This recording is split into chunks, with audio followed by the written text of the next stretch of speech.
जितने लोग भी यहाँ पे उपस्थित हैं, सबका मैं एक बार फिर यह कहते हुए कि आप लोगों ने मुझे समय दिया, इसके लिए बहुत बहुत धन्यवाद।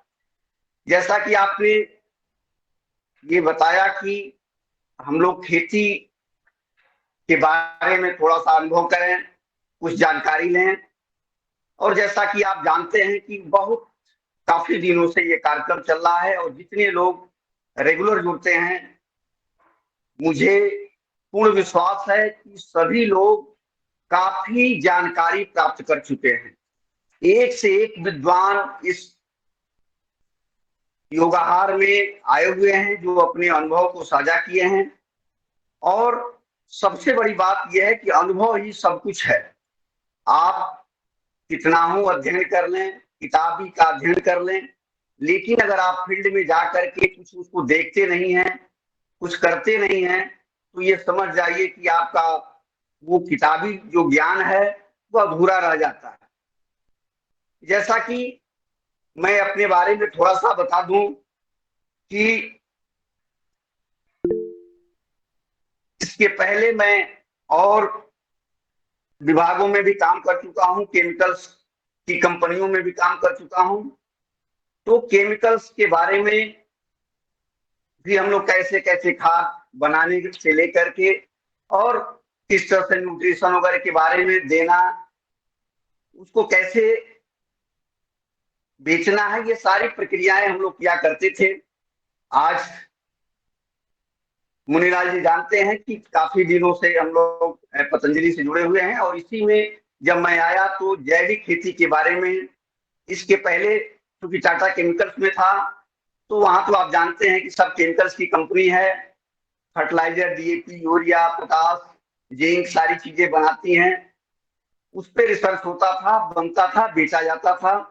लेकिन जब से पतंजलि में आने के बाद ये जैविक खेती के बारे में हम लोगों ने अनुभव शुरू किया और इस पर भी काम करना शुरू किया। आज के समय में जो चर्चाएं चल रही हैं वो जैविक खेती और नेचुरल खेती के बाद प्राकृतिक खेती के बारे में चल रहा है। मैं यहीं से आपकी बात को शुरू करता हूं कि जैविक खेती और प्राकृतिक खेती, जैसा पहले हम लोग जैविक खेती करते थे, बीच में इस समय कंप्लीटली एक तरह से जो गवर्नमेंट का ध्यान है वो नेचुरल फार्मिंग की तरफ है। दोनों में अंतर, बहुत अच्छा खासा अंतर है, उसको थोड़ा सा समझ लीजिए। लेकिन हमारा उद्देश्य जो है दोनों मिला के चलने का है और बाद में चल करके बिल्कुल नेचुरल फार्मिंग पर आने का है। मैं तमाम किसानों से बातचीत करता हूं और मेरा खुद का अनुभव है, देखता हूं कि अगर आप आज ही केमिकल खेती कर रहे हैं और आज ही आपने सोच लिया कि कल से ही हमको नेचुरल फार्मिंग की तरफ जाना है, तो हो सकता है कि बहुत ऐसे किसान हैं जो 100% सफल हो जाएं। लेकिन कुछ ऐसे किसान हैं जिनका पैदावार काफी कम हो सकता है। और जब पैदावार किसी भी किसान का एक एक बार में कम हो जाता है तो आप समझ सकते हैं कि किसान का एक साइकिल है फसल का, कि अगर एक बार उनका फसल खराब हो गया, पैदावार कम हो गया, आमदनी कम हो गई, तो फिर आगे की फसल कैसे हम लगाएंगे, वहां कहाँ से इनपुट आएगा, कहाँ से पैसा आएगा, फिर उसमें प्रॉब्लम क्रिएट होने लगता है और फिर हम धीरे धीरे थोड़ा सा डाउन हो जाते हैं। तो इस पर बहुत छोटा सा अंतर है। जैसा कि आप जानते हैं कि जैविक खेती और रासायनिक खेती में क्या अंतर है। जैविक खेती में पूर्ण रूप में हम किसी भी रसायन का प्रयोग नहीं करते, उसी को जैविक खेती कहते हैं। मोटी मोटी बात मैं बता देता हूं। और जैविक खेती और प्राकृतिक खेती में अंतर इतना ही है कि प्राकृतिक खेती में हम कोई भी इनपुट बाजार से खरीद कर नहीं लाएंगे। जैविक खेती में हम बाजार से भी लाते हैं और घर पे भी बनाते हैं, दोनों का मिक्स करते हैं। और मैं इस बीच जो है 2-3 दिन से कुछ किसानों का जो एक्चुअल में बड़े अच्छे किसान हैं और आज के डेट में बड़े अच्छे जैविक खेती की तरफ वो बढ़ रहे हैं, कर भी रहे हैं और लाभ भी ले रहे हैं। तो उनसे जब मेरी बात हुई तो उनका भी यही कहना था कि शुरुआत में हम लोग जैविक खेती के से शुरू किए और जैविक खेती से शुरू करने के बाद धीरे धीरे आज बिल्कुल प्राकृतिक खेती पर, नेचुरल फार्मिंग पर आ गए हैं। और अब जो है कोई इनपुट जो है कोई भी ऐसा मार्केट से नहीं लाना पड़ता है जो खेतों में डालना पड़े, सब अपने खेत में बना रहे हैं, अपने घर पे बना रहे हैं और खेती हो रही है। तो ये एक मुख्य बात है और सरकार भी दोनों में ध्यान दे रही है। अब जब आप शुरुआत करते हैं तो जैसा कि आप जानते हैं कि जब आप शुरू करेंगे तो सबसे पहले आपका खेत, बिल्कुल जितने भी आपके पास खेत हैं उस खेतों में जो सबसे उपजाऊ खेत हो, जिसको आप समझते हो कि इसमें हम कम भी खाद डालते हैं तो भी अनाज पैदा हो जाएगा, उसी खेत का आप चयन करें। मेरे हिसाब से वो ज्यादा अच्छा रहेगा। शुरुआत में आप अपना पूरा पावर लगा दें उसमें, जितना भी आपके पास गोबर की खाद हो, कंपोस्ट खाद हो, ये सारा उस खेत में डाल दें। एक बार उस खेत का आप मिट्टी की सैंपल ले लें, आप पहले उसमें देख लें मुख्य रूप से कि आपका ऑर्गेनिक कार्बन कितना है। अगर आपका ऑर्गेनिक कार्बन ये मानकर चलें कि 1% से काफी कम है, अगर 4-5 0.4-0.5 के आसपास है तो ये मानकर चलें कि हमारा खेत जो है बहुत अच्छा नहीं है। अगर 0.78 के आसपास है तो फिर आप समझ सकते हैं कि आपका खेत ठीक ठाक है और फिर उसमें आप आगे बढ़ाते चले जाएंगे। तो मुख्य रूप से जो जैविक खेती का फंडा है वो ऑर्गेनिक कार्बन से ही है। और अगर उसमें ऑर्गेनिक कार्बन आपका 1% से के आसपास या उससे अगर ज्यादा होता है तो ये समझ के चलें कि आप बहुत अच्छा खेती कर सकते हैं। तो ये कुछ बेनिफिट था, अंतर भी थे। अब आप ये समझ लें कि ये जो जैविक खाद होता है उसमें और रासायनिक खाद भी तो अंतर मैंने समझा दिया। जैविक खाद जिसको आप जैविक खाद में आप ऐसा कर सकते हैं कि जितना भी आपके गोबर की खाद, कंपोस्ट खाद है, ये सब तो डालेंगे ही, लेकिन जो हम लोग का अनुभव रहा है वो देखा गया है कि जो किसान अपने पूरे 1 साल की फसल में, जो 1 साल का उनका क्रॉप रोटेशन है, उसमें अगर हरी खाद ले रहे हैं तो हरी खाद के रूप में अगर कोई फसल ले रहे हैं तो उनका जो खेत का ऑर्गेनिक कार्बन का लेवल है वो भी अच्छा हो जाता है और पैदावार भी बहुत अच्छा हो जाता है। उसमें भी अब पहले कोई सिंगल क्रॉप ले लिया जाता था, अब उसमें भी इस तरह का कॉन्सेप्ट आ गया है कि अगर आप हरी खाद के रूप में मिक्स क्रॉपिंग लें तो मिक्स क्रॉपिंग को जब आप पलटेंगे तो उससे सिंगल जो क्रॉप आप लेते हैं, जैसे मान लीजिए आपने केवल ढैंचा ले लिया, तो ढैंचा ले लिया तो फिर ढैंचा की पलटाई आपने कर दी और ये माना जाता है कि उसका जो डिकम्पोज होगा, जो वो सड़ेगा, फिर उससे जो फर्टिलाइजर पौधे को मिलेगा वो हो सकता है कि एक टाइम में वो समाप्त हो जाए, एक टाइम से शुरू हो और एक टाइम से समाप्त हो जाए। लेकिन अगर कोई आप कई तरह की फसल ले लेते हैं उसमें, तो हर फसल का अलग अलग ड्यूरेशन होगा और अलग अलग टाइम तक वो न्यूट्रिशन मिलेगा। अब मैं थोड़ा सा आप लोगों को चाह रहा था कि काफी कुछ इस पर तो हम लोग चर्चा कर चुके हैं, लेकिन आज न्यूट्रिशन पर थोड़ा सा मैं चर्चा कर लूं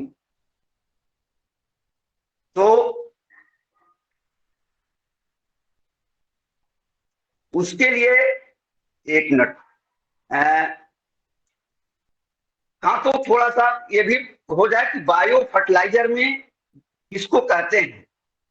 बायो फर्टिलाइजर में बस अंतर यही समझ लीजिए कि बायो मीन्स जीव होता है, और ऐसा फर्टिलाइजर जिसमें, या ऐसी खाद जिसमें सूक्ष्म जीव होते हैं, सूक्ष्म जीव, और वो जीवित होते हैं, माने सूक्ष्म जीवित जीव हो जो हो, उसी को हम बायो फर्टिलाइजर या बायो उर्वरक कहते हैं।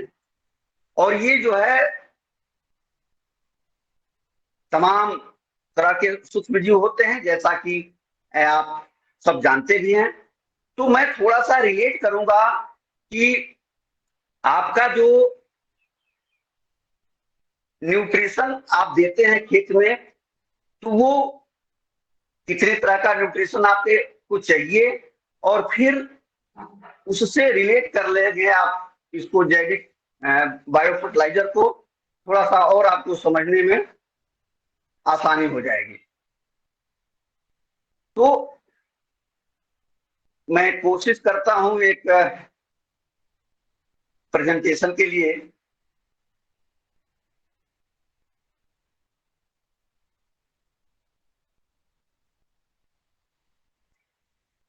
हाँ, तब तक हम चर्चा करते रहें। इसमें जैसा कि आप जानते हैं कि जो मुख्य आपकी फसल है उसमें जो तत्व पाए जाते हैं, मेन मेन तत्व,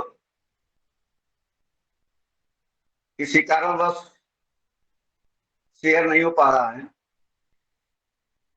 तो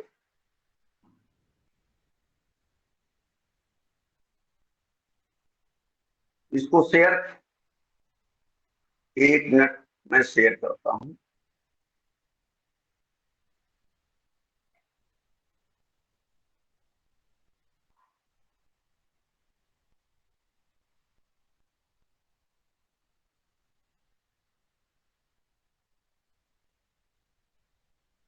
हो रहा है सर। हाँ जी जी।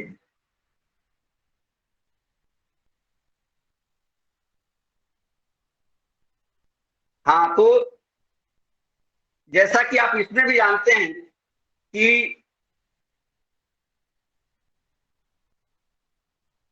चलिए थोड़ा सा मैं दिखाता हूं। हर तरह की बातें तो हम लोग जानते ही हैं, काफी कुछ नाइट्रोजन फिक्सेशन बैक्टीरिया और सारे फास्फोरस मोबिलाइजिंग बैक्टीरिया, ये सारी चीजें मैंने कुछ चर्चा किया भी है। अ, थोड़ी सी कुछ नई चीजें आपके संज्ञान में लाना चाह रहा हूं। मेरे पास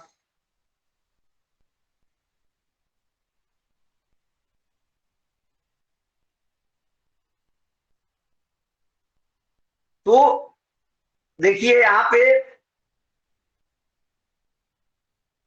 आगे थोड़ा सा आप अगर स्लाइड को देखते रहेंगे तो थोड़ा सा ठीक रहेगा।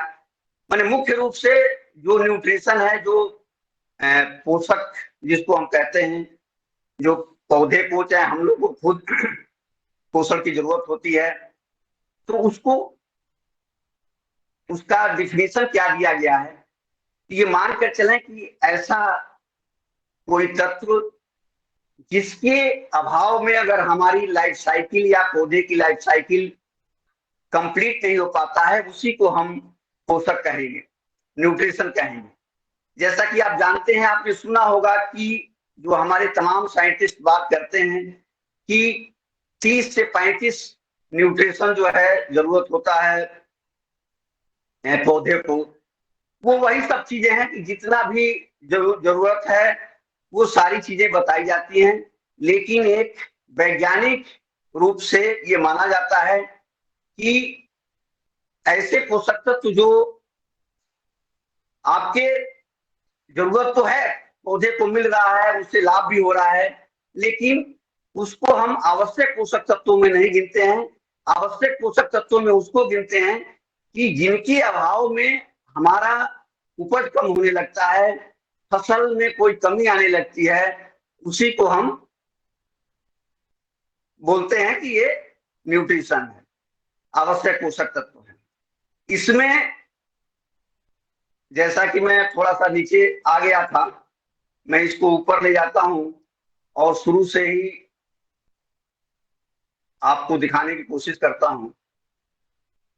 तो ये सारी चीजें तो खैर उसका है, आप डायरेक्ट यहाँ पे आ जाइए कि पहले आप सुनते थे या पढ़ते होंगे कि पौधों को 16 पोषक तत्वों की जरूरत थी, वो बढ़ करके अब 17 हो गया है। इस पर पूरा रिसर्च होता है और जब जब जिस पोषक तत्व की जरूरत फसलों को धीरे धीरे होने लगती है, उस पर रिसर्च होने के बाद जब ये कंफर्म हो जाता है कि अब ये पोषक तत्व देना ही पड़ेगा फसल को, फिर उसमें वो जोड़ा जाता है।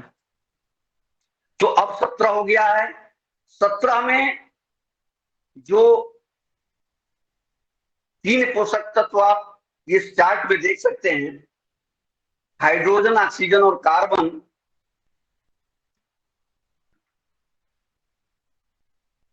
ये किस फॉर्म में मिलता है इसमें ये भी दर्शाया गया है। और फिर इसका जो पौधे में कंसंट्रेशन होता है, यानी पौधे को, एक हेल्दी पौधे को कितना जरूरत होता है, वो भी इसमें दर्शाया गया है।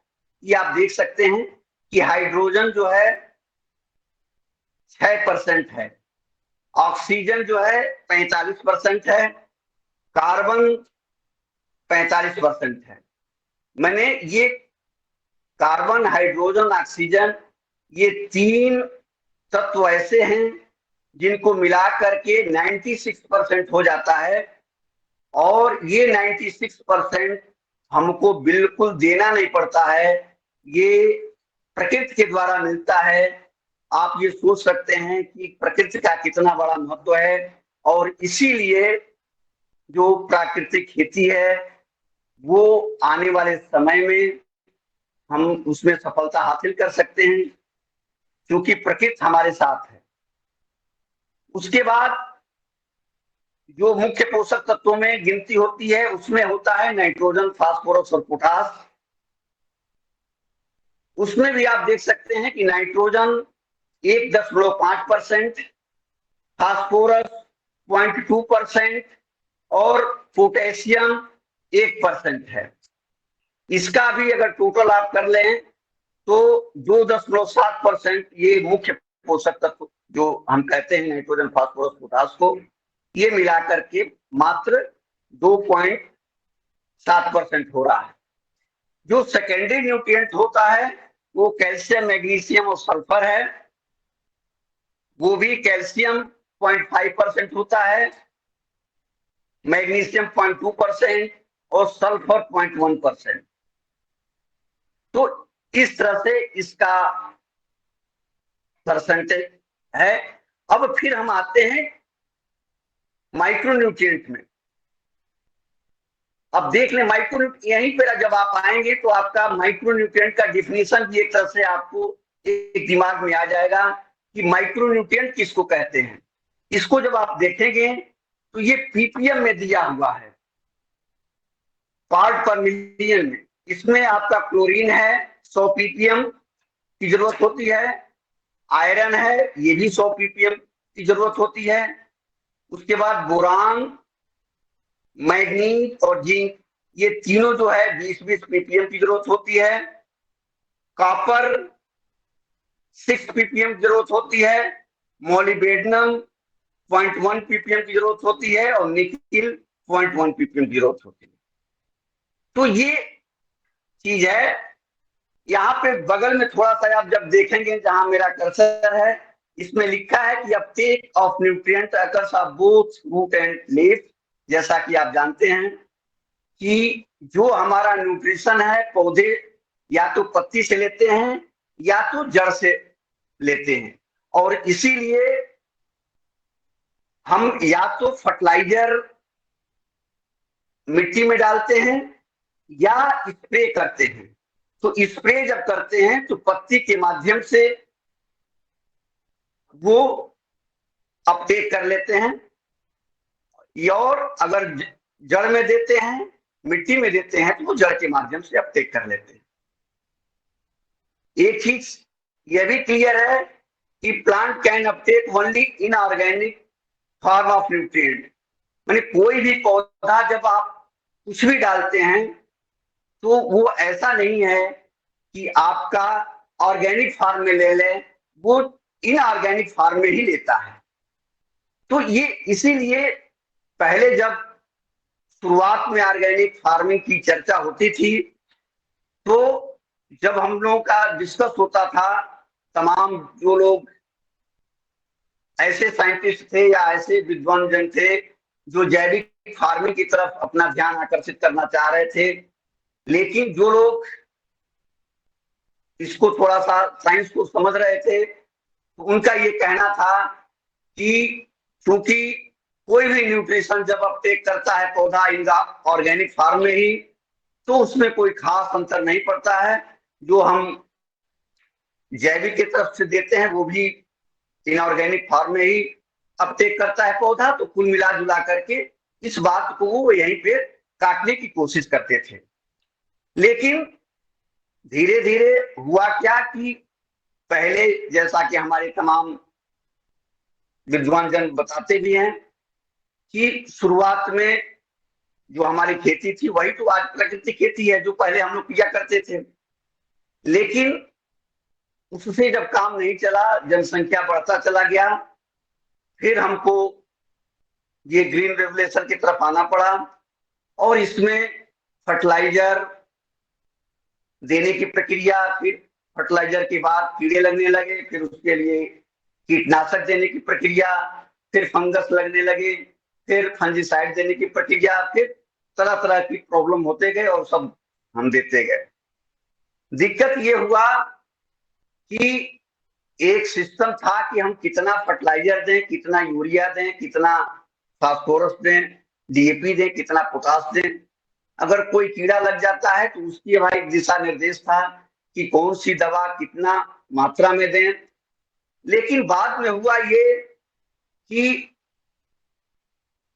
लोग देखते गए, नाइट्रोजन के लिए 1 बोरी दिए, उनको थोड़ा सा लाभ हुआ, फिर उन्होंने सोचा कि जरा 1.5 बोरी दें, देखें कितना लाभ होता है।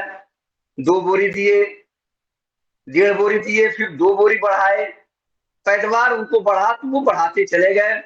इसी तरह से डीएपी पर भी एक्सपेरिमेंट किए, 1 बोरी से लेकर के 4-4 बोरी, 5-5 बोरी। और जैसा कि आप लोग जानते हैं कि जो लोग खासतौर से आलू के क्षेत्र के जो लोग होंगे, खासतौर से पश्चिमी यूपी के अलीगढ़, मेरठ, हाथरस और ये आगरा साइड के, वहां तो आज के डेट में कंप्लीट 5 बैग डीएपी डाली जाती है पर एकड़ में, केवल डीएपी। तो आप सोच सकते हैं कि कितना फर्टिलाइजर डालते हैं। इसी के बाद जब पेस्टिसाइड की बात आई, उसमें भी किस कीड़े के लिए कौन सी पेस्टिसाइड की जरूरत है, इसको ध्यान में न रखते हुए जो भी हाई लेवल का था वो लोग यूज करने लगे। और जो किताब में लिखा था, जिसकी जरूरत जितना था उतना जानकारी किए, फिर दुकान पर गए तो दुकानदार को बेचना था, उसने उसके डोज को थोड़ा सा और बढ़ाया, फिर घर लाए, फिर अपने लेबर को बताए, लेबर भी ले गया खेत में, वो भी जितना बताया गया उससे ज्यादा डाला, और करते करते डोज जो है इतना ज्यादा बढ़ गया कि नुकसान होना ही होना है। अगर इस डोज पर थोड़ा सा ध्यान दिया गया होता तो शायद आज इतनी त्रासदी नहीं होती कि जो आज के डेट में हो रहा है। समय अपने आप बढ़ता जा रहा है, मैं थोड़ा सा और शार्ट में और आगे बढ़ा देते हैं। ये एक वैज्ञानिक थे, इनका एक ये चित्र जो आप देख रहे हैं उसमें ये दिखाया गया है मुख्य रूप से कि लॉ ऑफ मिनिमा। इसमें दिखाया गया है कि अगर आपके जो 17 पोषक तत्व हैं, अगर उस पोषक तत्व में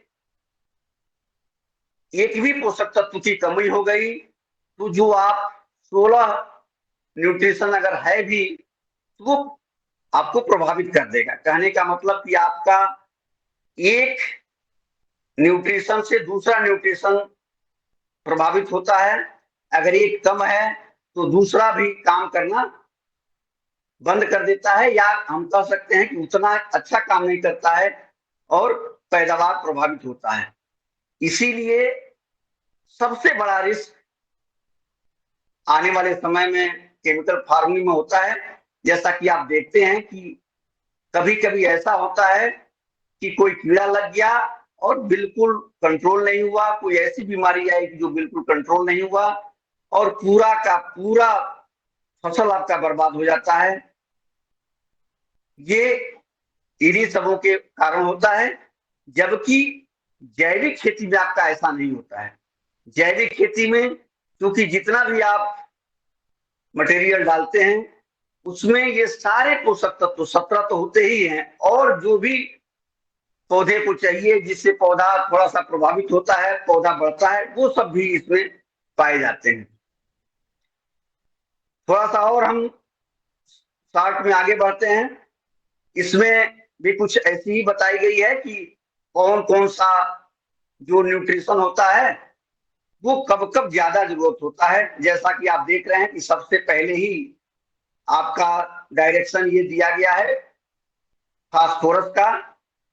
इसीलिए आप डीएपी जो है शुरुआत में बुआई से पहले डालते हैं, खेत की तैयारी के समय ही डालते हैं, इसलिए कि फास्फोरस की जरूरत शुरुआत में ही होता है। दूसरी लाइन जो आप देख रहे हैं ये नाइट्रोजन का है। ये नाइट्रोजन कुछ बाद शुरू होता है और बीच में है इसलिए, और पोटास जो है लास्ट में गया है फ्लावरिंग के टाइम तक, उस समय तक इसकी जरूरत होती है।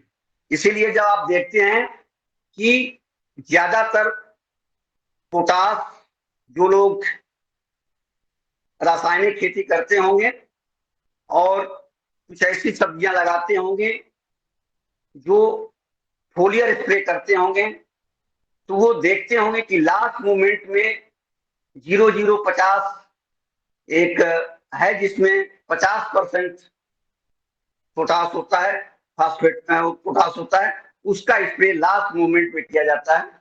कहने का मतलब कि पोटास जो है लास्ट मोमेंट में इस तक यूज पौधे करते हैं। तो ये आपका एक जनरल आइडिया हो गया कि हम नाइट्रोजन शुरुआत में ही दें, फास्फोरस शुरुआत में दें, उसके बाद बीच में जब आपकी वेजिटेटिव ग्रोथ हो रहा है उस समय नाइट्रोजन की जरूरत होती है, और फ्लावरिंग स्टेज के टाइम उस समय तक मैंने शुरू से लेकर के और फ्लावरिंग स्टेज तक की जरूरत होती है पोटास को।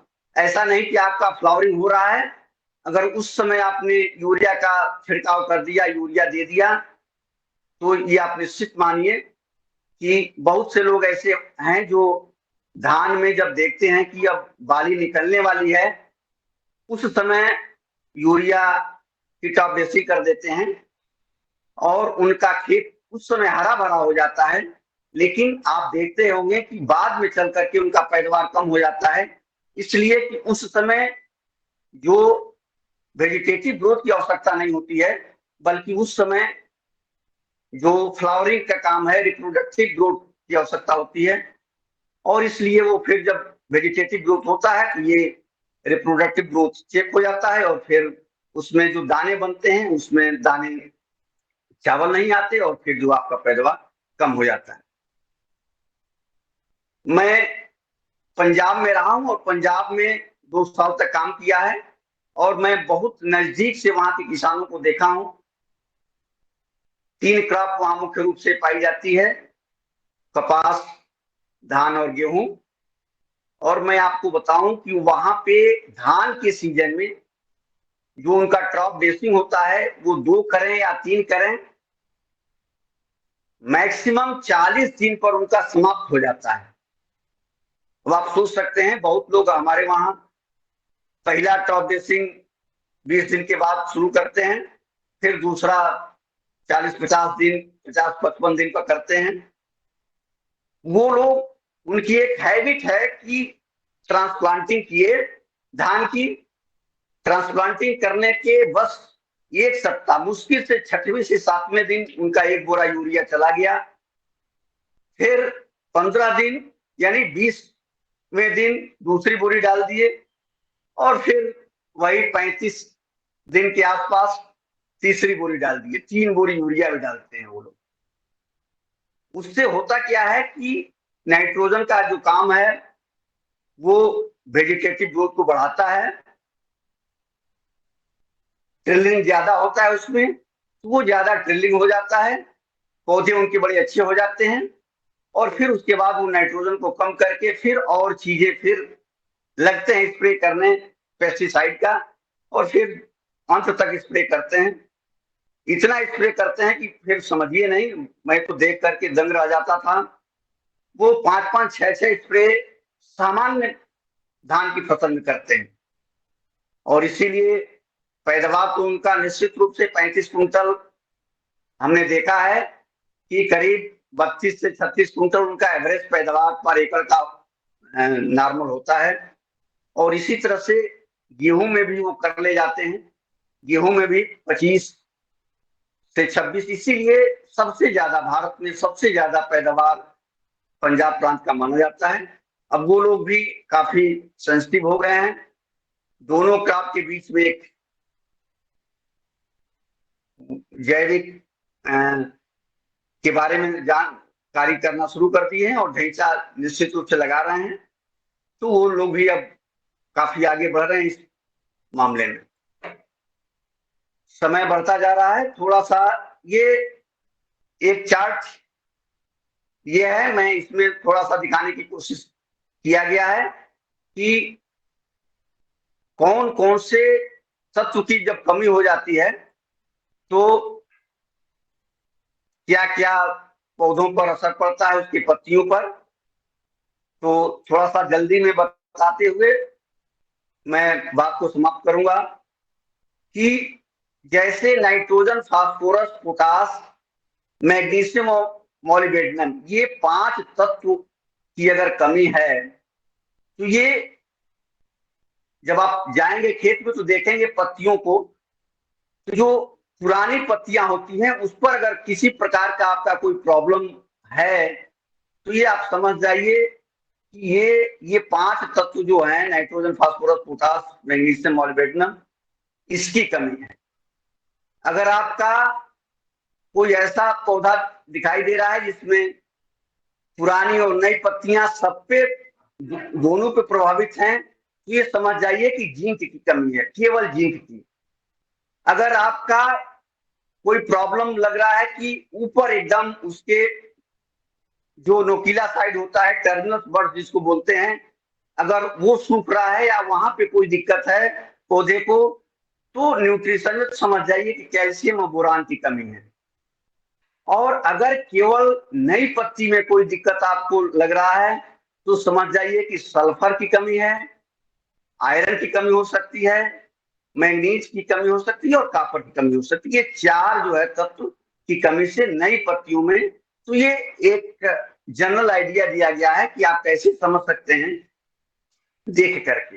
अब थोड़ा सा और आप जब डीप में जाएंगे तो देखेंगे कि जब पुरानी पत्तियां डेड हो जाती हैं, सूख जाती हैं, अगर इस तरह से वो डेड हो गई तो पोटास और मॉलिब्डेनम की कमी है।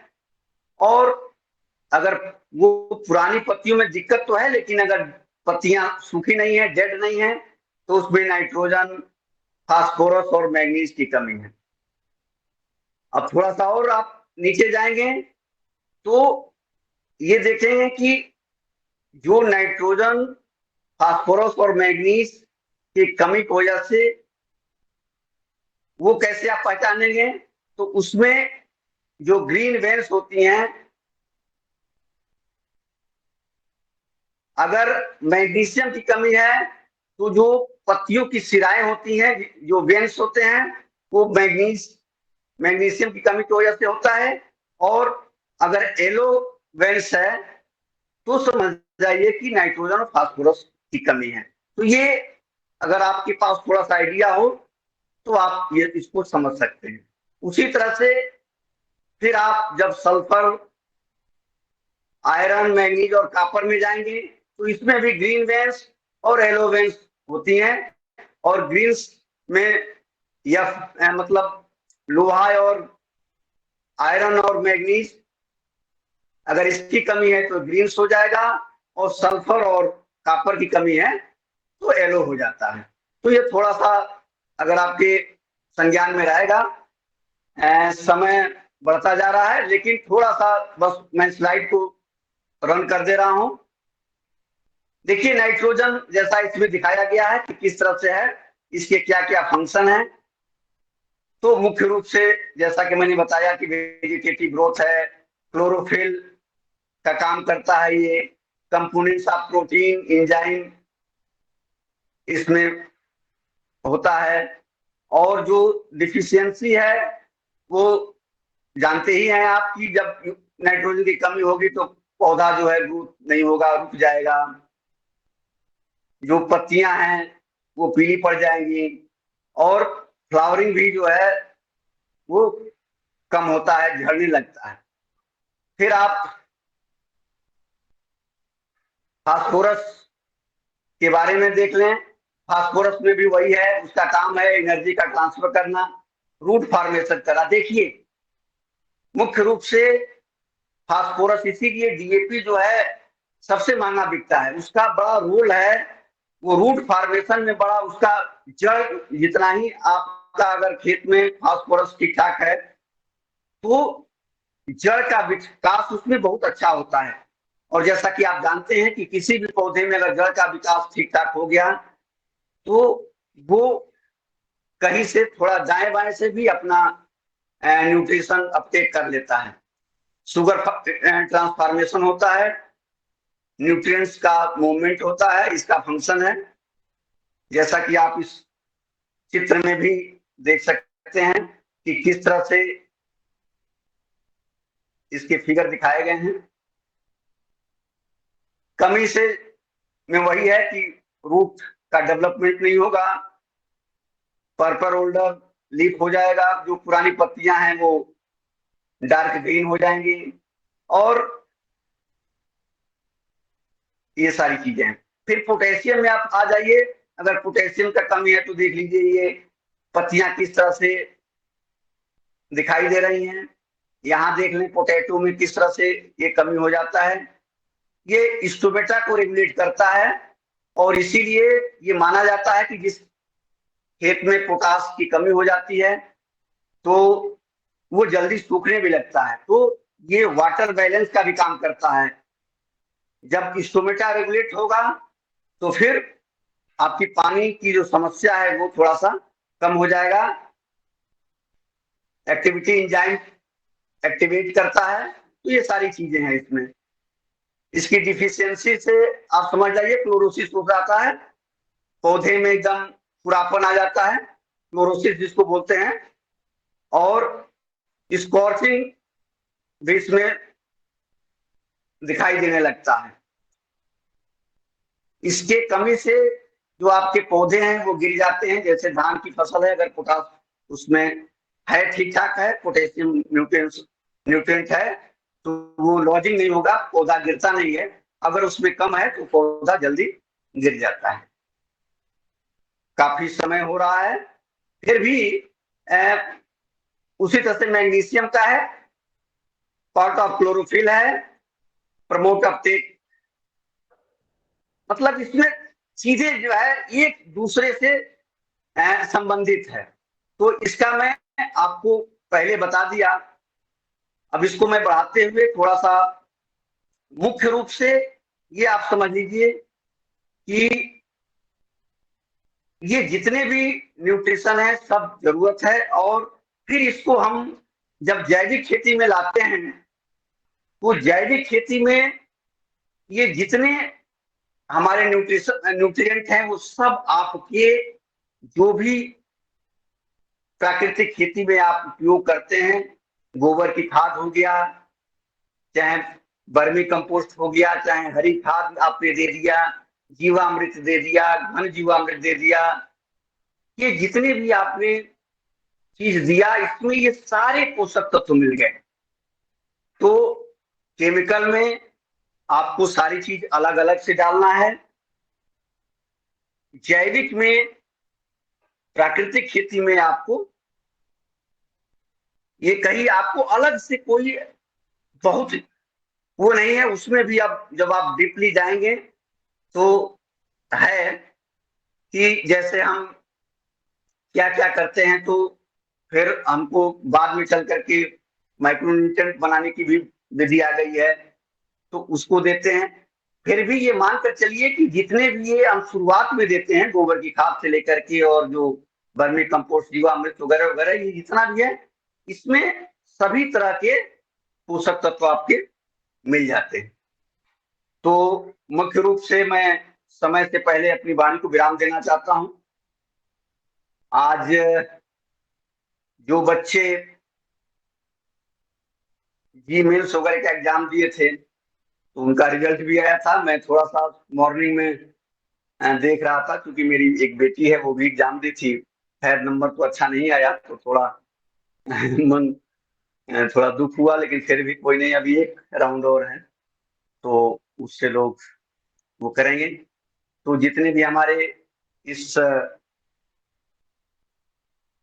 कार्यक्रम में उपस्थित महानुभाव हैं, सबको मैं एक बार फिर हृदय से स्वागत करूंगा। और सबका प्रयास ये रहे निश्चित रूप से कि किसी भी तरह से हम लोग अपने बच्चों को उचित शिक्षा दें, शिक्षा के साथ साथ उनको रहन सहन का माहौल दें, और समय के साथ चलने की कोशिश करें। निश्चित रूप से अगर समय के साथ हम नहीं चलेंगे तो हम थोड़ा पीछे हो जाएंगे। फिर भी उसमें ज्यादा परेशान होने की जरूरत नहीं, अपना कर्म करते जाइए और फिर आप आगे बढ़ते जाइए। कोई ऐसा काम न करिए कि किसी को आहत हो, तो निश्चित रूप से भगवान भी आपका मदद करते हैं और सब कुछ ठीक ठाक हो जाता है। इसी के साथ मैं एक बार फिर मुनीलाल जी आपको हृदय से स्वागत करता हूं कि आपने मुझे समय दिया।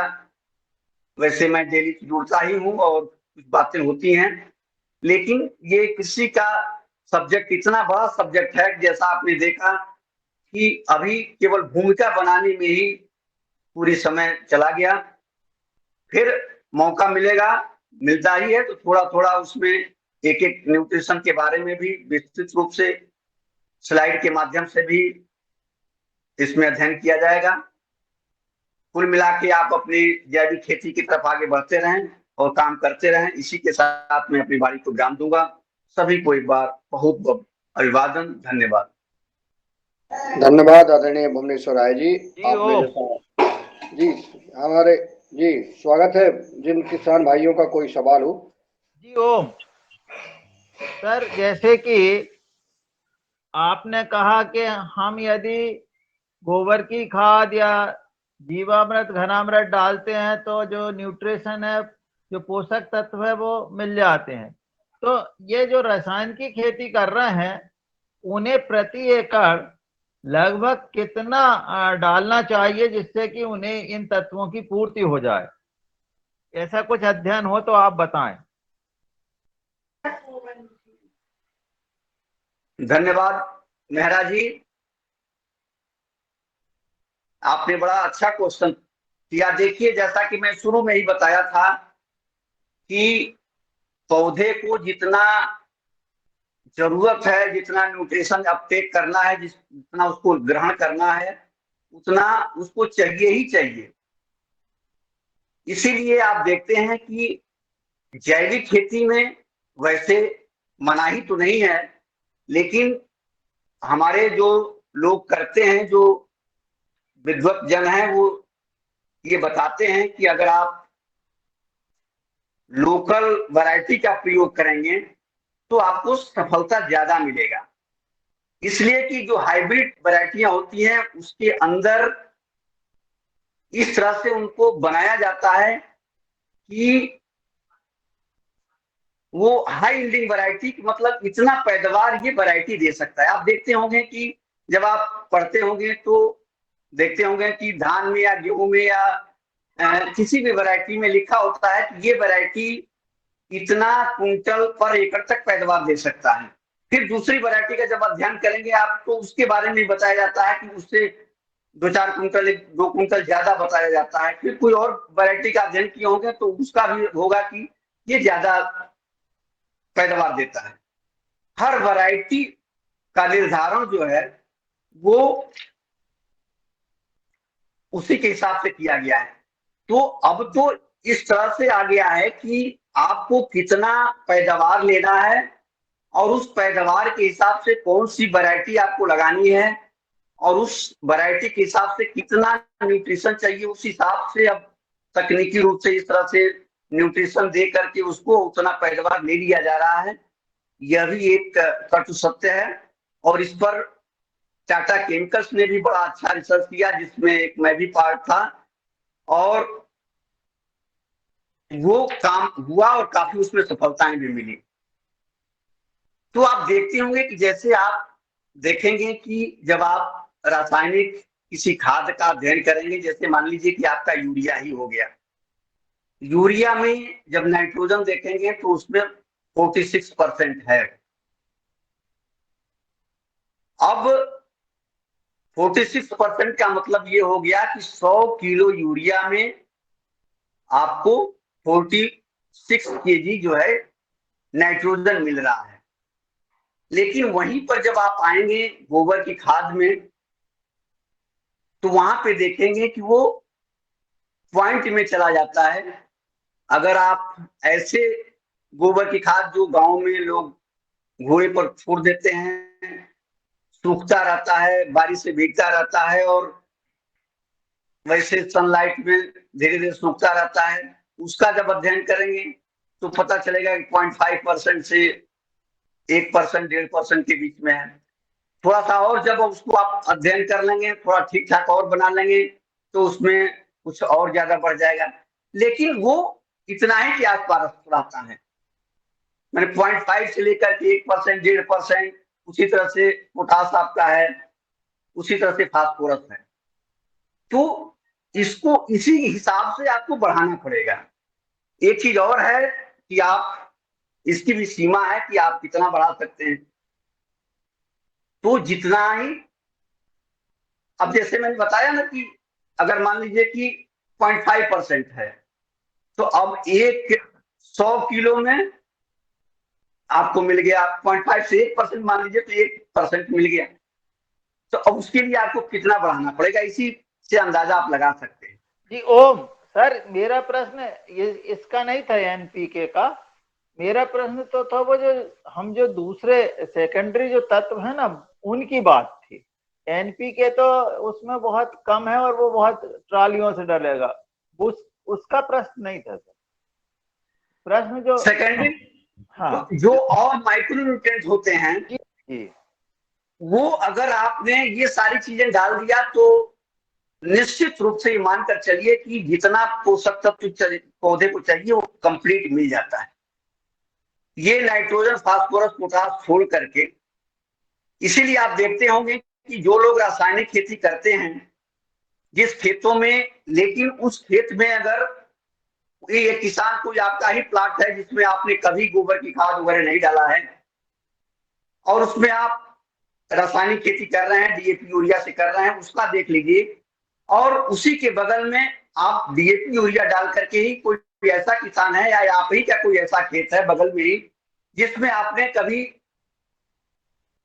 हर साल 2 साल में 2-4 साल में आपने एक बार उसमें 2-4 टाली गोबर की खाद, कंपोस्ट खाद, ये सब सारी चीजें डाल दिया तो देखेंगे दोनों में अंतर हो जाता है।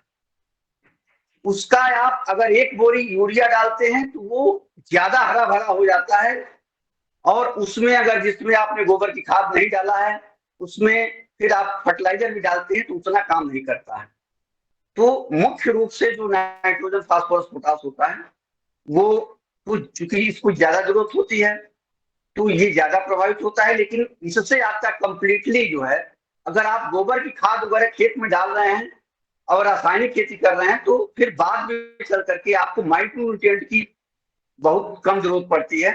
हाँ, आपको जो है जिंक, कैल्शियम, मैग्नीशियम, ये सारे सल्फर, ये थोड़ा सा जो सेकेंडरी न्यूट्रिएंट है, कुछ जो सेकेंडरी न्यूट्रिएंट मैंने बताया, उसकी जरूरत थोड़ा बहुत ज्यादा होता है, तो वो आपको अलग से डालना पड़ता है।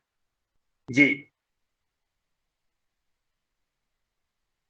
धन्यवाद सर। और किसी भाई का कोई अपनी सवाल हो तो अनम्यूट करके अपनी बात रख सकते हैं।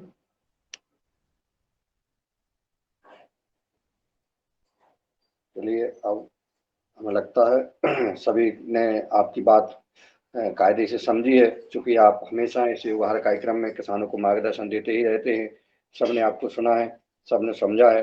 मैं आदरणीय डॉक्टर किशोर दुबे जी को आमंत्रित करता हूं कि वो आए और वो अपना मार्गदर्शन देने का कष्ट करें।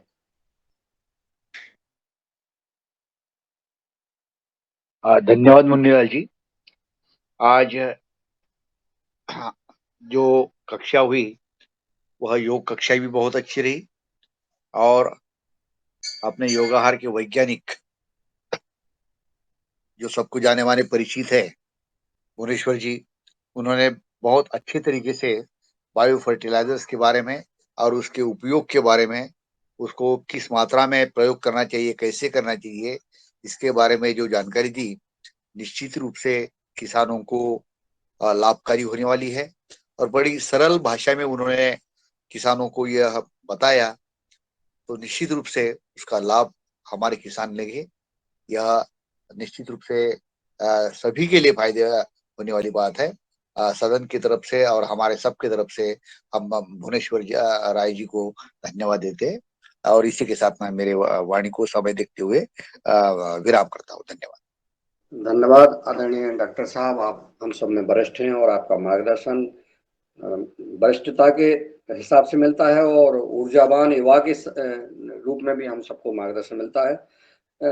मैं चाहूँगा कि अगर सदन की राय हो, जैसा कि हमारे आदरणीय भुवनेश्वर जी ने कहा है कि हम आगे भी अगर विभिन्न विषयों पर अगर चर्चा खेती किसानी की हो जाए, और अगर सदन का सहमत हो तो हम कंटिन्यूस आदरणीय भुवनेश्वर राज जी को कल के लिए कर सकते हैं, ताकि इनका उद्बोधन अगर और हो सके। अगर सदन की राय हो तो हम ऐसा कर सकते हम मुन्नीलाल जी, जी। फिलहाल भुवनेश्वर जी को ही कंटिन्यू किया जाए, क्योंकि अभी बुआई का समय है और जी। खेती के लिए जो जो चीजें चाहिए वो उसके बारे में भुवनेश्वर जी हमारे ज्येष्ठ वैज्ञानिक है और उनके पास काफी अनुभव है। तो निश्चित रूप से एक दिन 2 दिन, क्योंकि बुआई के समय में किसानों को लाभ देने के लिए भुवनेश्वर जी को ही कंटिन्यू किया जाए, ऐसा मेरा प्रस्ताव। हाँ, और थोड़ा सा प्रेजेंटेशन 7:45 तक पूरा हो जाए, क्योंकि 15 मिनट क्वेश्चन के लिए रहे और 8 बजे तक युवा कार्यक्रम का समापन भी हो जाए। तो ऐसा अपन को प्रयास करना है। और मैं एक निवेदन और सदन से करना चाहता हूँ कि पतंजलि योगपीठ परम पूज्य गुरु श्री स्वामी जी परम सिद्ध आचार्य जी का एक ऐप है, भारत स्वाभिमान ऐप। भारत स्वाभिमान ऐप में हमें कल अभिषेक ब्रह्मचारी जी परम पूज्य आचार्य जी ने कहा है कि ये भारत स्वाभिमान ऐप पे जो किसानी की जो चर्चा होती है, जो किसान से संबंधित, खेती से संबंधित जो डॉक्यूमेंट्स हैं, कोई वीडियोस हैं, कोई फोटोज हैं, कोई प्रेजेंटेशन है, तो उस ऐप में डालने का कष्ट करें। तो मेरा निवेदन है कि सभी लोग भारत स्वाभिमान ऐप डाउनलोड कर लें। उसमें डाउनलोड में पतंजलि किसान सेवा समिति के रूप में एक्टिव मेंबर के रूप में अपन को डाउनलोड करना है और फिर उसमें अपना ये प्रेजेंटेशन डाल सकते हैं, ताकि ये पूरा स्टोर हो जाएगा। हर वीडियो और फोटोग्राफ्स वगैरह सब स्टोर हो जाते हैं और वहाँ पे परम सिद्ध आचार्य जी और परम पूज्य स्वामी जी उस व्हाट्सएप ऐप को देखते हैं, क्योंकि हमारे पास संग्रह है और ये संग्रह हो जाएगा, ऐसा हमारा निवेदन है। सबको सादर प्रणाम। और अब मैं आज के जी आदरणीय कृष्ण कुमार जी कुछ कहना चाहते हैं, सादर आमंत्रित हैं। और आपका भी एक दिन जरूर इस भारत स्वाभिमान ऐप पे आप बहुत सक्रिय रहते हैं और रोज इस योग क्लास को आप उस पर डालते हैं। मैं आपका चाहूंगा कि आपका मार्गदर्शन मिले। आदरणीय कृष्ण कुमार जी। जी, मैं झारखंड से एक आदरणीय वैज्ञानिक भुवनेश्वर जी का ट्रेनर फार्मर हूँ, उन्हीं के द्वारा प्रशिक्षित और आदरणीय मुन्नीलाल जी के कृपा से हम इसमें जुड़े हुए हैं आप लोगों के साथ। तो बात है कि अब भारत स्वाभिमान ऐप में जहां तक हम डिटेल बताए थे, ज्ञात और अज्ञात स्रोतों से हमको ज्ञात हुआ है कि भारत स्वाभिमान ऐप के जो हमारे आचार्य बालकृष्ण जी और हमारे स्वामी जी इसको देखते हैं, इसलिए मैंने बहुत दिन, कम से कम 100 दिन प्रयास किया था, दिया। लेकिन ये जो 21 जून आया, 21 जून में इन लोगों ने जो ऑप्शन बदल दिया, भारत स्वाभिमान का ऐप जो है बदल दिया, और वो हमको नोटिस दे दिए कि आपको अब इसमें इस तरह से नहीं करना है कि जो क्लास देना है। तब तो फिर हम तो जो क्लास में नंबर मांगने लगा, मोबाइल नंबर, तो मोबाइल नंबर मैंने आदरणीय पवन जी का दिए, मुनीलाल जी का दिए, हमारे वैज्ञानिक रवि आदित्य बिहार से दिए, और जो है हमारे वैज्ञानिक भुवनेश्वर राय जी का दिए, भारत स्वाभिमान ऐप में दिए और रिसीव किया। तो बात है अब रोज रोज नए नंबर देना है, और तो इस तरह से मेरे पास तो बाकी नंबर नहीं थे, इसलिए भारत स्वाभिमान ऐप में उस दिन से 21 जून के बाद से 23 जून से मैं बंद कर दिया हूँ। लेकिन उधर हमको जहाँ तक जानकारी है, हमारे पास साक्ष्य है, और भारत स्वाभिमान ऐप में कोई भी जाकर के देख सकते हैं। मोटा मोटी नहीं तो 100 दिन मैंने भारत स्वाभिमान ऐप में उसको दिया है। लेकिन ये जो इस साल 21 जून को अंतर्राष्ट्रीय योग दिवस हुआ, उसने भारत स्वाभिमान ऐप के जो ऑप्शन है उसका जो क्रियाकलाप है, उसको पॉइंट है, उसको लोग बदल दिया। तब हम बस एक ही पेश कर पाए हैं, जिसमें 4 व्यक्ति का मोबाइल नंबर विथ डिजिनेशन और क्या क्या वक्तव्य दिए। 2-3 दिन शायद इस दिन भरे हैं, मैंने 22, 23, 24 2-4 दिन भरे हुए, वो देखना पड़ेगा, हम भेज देंगे। डिटेल जो बोल रहे हैं वो हम आप लोगों को फोटो भेज देंगे। और आज जो हमारे आदरणीय वैज्ञानिक बोले जनघन जीवामृत के बारे में, और बहुत सारे जानकारी दिए आयरन और पोटेशियम के बारे में, मैंने अपने भुवनेश्वर जी का शायद इसमें नोट हो गया है, मैं उसको वीडियो बना लिया हूँ। हो सकता है जो भाई अनुपस्थित हैं उनको मैं ग्रुप PFSP ग्रुप में भेज दूंगा। बहुत बहुत धन्यवाद। आप आभार व्यक्त और कर दें आदरणीय कृष्ण कुमार जी, आप ही आभार व्यक्त कर दें सभी का। आज का दिन का आभार मैं व्यक्त,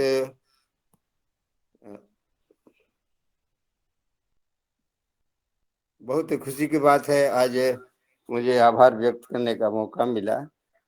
खैर जो भी लोग हैं बहुत ही जुझारू और लगन से लगे हुए हैं, आदि से अंत तक 5:30 बजे से आदरणीय जो योग शिक्षिका हुई बहुत ही अच्छे ढंग से की। और मुख्य अतिथि आप जो हमारे भुवनेश्वर राय जी हैं, ये टाटा से भी संबंधित हैं और पतंजलि